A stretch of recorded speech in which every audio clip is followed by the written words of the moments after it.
오늘날 현대 사회를 살아가고 있는 이들이 많이 겪고 있는 어려움 중 하나가 분주함입니다.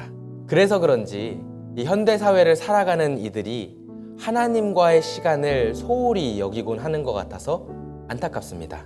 이 시간이라는 관점을 가지고 오늘 본문 말씀을 함께 살펴보시면, 오늘 본문은 예수님의 공생의 활동이 본격적으로 시작되는 장면입니다. 제자들 가운데서 12명을 불러 예수님과 함께 동행할 사도로 세우시고요, 하나님 나라의 복음을 선포하십니다. 그런데 이러한 사역들이 시작되기 전에 예수님께서 가장 먼저 하신 일이 무엇이냐면 바로 기도를 하셨습니다. 12절 말씀을 함께 보시면요, 예수께서 기도하시러 산으로 가사 밤이 새도록 하나님께 기도하시고 기도의 자리로 나아가 하나님과 깊은 교제를 나누시며 하나님의 뜻을 구하신 겁니다.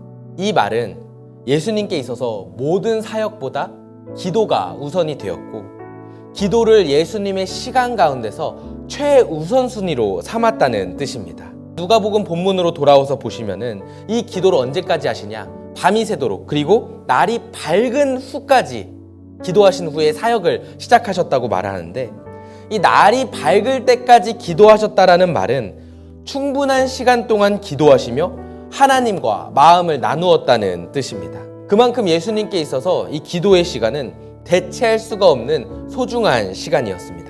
왜 예수님께서는 이 기도의 시간을 가장 중요하게 생각하셨겠습니까? 왜냐하면은 예수님께 있어서 기도란 하나님과 예수님 사이에 연결되어지는 생명줄과 같은 것이기 때문입니다. 이것은 우리에게도 마찬가지입니다. 기도는 나와 하나님을 연결하는 생명줄과도 같습니다. 이러한 사실을 기억하시면서 기도의 끈을 놓지 않으시는 성도님들이 되시길 소망합니다. 계속해서 말씀을 보시면 예수님께서 충분히 기도하신 후에 이 사역을 시작하시는데, 가장 먼저 제자들을 부르시고 그 중에서 12명을 택하셔서 사도라 칭하십니다. 이들은 예수님께서 충분히 기도하신 후에 선택하신 제자들이었습니다. 그런데 이 12명을 자세히 보시면요, 인간적인 관점으로는 예수님께서 왜 이들을 선택하셨는지 우리가 쉽사리 이해할 수가 없습니다. 왜냐하면 이들은 대부분 갈릴리 출신의 대단하지 않은 사람들이었기 때문입니다. 세상을 기준으로는요, 변변찮은 사람들이었어요. 분명히 예수님을 따르던 사람들 중에서 이 12명보다 조건이 훨씬 더 괜찮은 사람들도 있었을 것입니다. 그렇지 않아도 소수의 인원으로 세상을 변화시키려면 일당백의 역할을 감당해줘도 부족할 터인데, 그래서 유능하고 훌륭한 사람들을 선택해도 쉽지 않은 도전일 텐데, 예수님께서는 무엇 하나 내세울 것 없는 사람들을 사도로 세우신 것입니다. 그리고 더 나아가서 이 12명 가운데는 서로 하나가 될 수 없었던 이 세리와 열심 당원도 함께 있었습니다. 근데 예수님께서는 도저히 하나 될 수 없고 참 연약한 이들을 통해서 하나님의 뜻을 이루어 나가셨고, 또 세상에서는 이해할 수 없는 방식, 곧 자기 자신을 십자가에 내어드리는 방식으로 하나님의 뜻을 완전히 이루어 내신 겁니다. 기도를 통하여 세우신 사람들과 이 하나님의 뜻을 이루어 내신 것입니다. 더 나아가 사도행전 말씀을 보시면요, 이렇게 택함을 입은 사도들이 모범적으로 초대교회를 이끌어 나가기 시작하는데, 무엇으로부터 이 초대교회의 역사가 이루어지기 시작했냐면은 바로 오순절 마가의 다락방에서 함께 기도함으로 시작된 것입니다.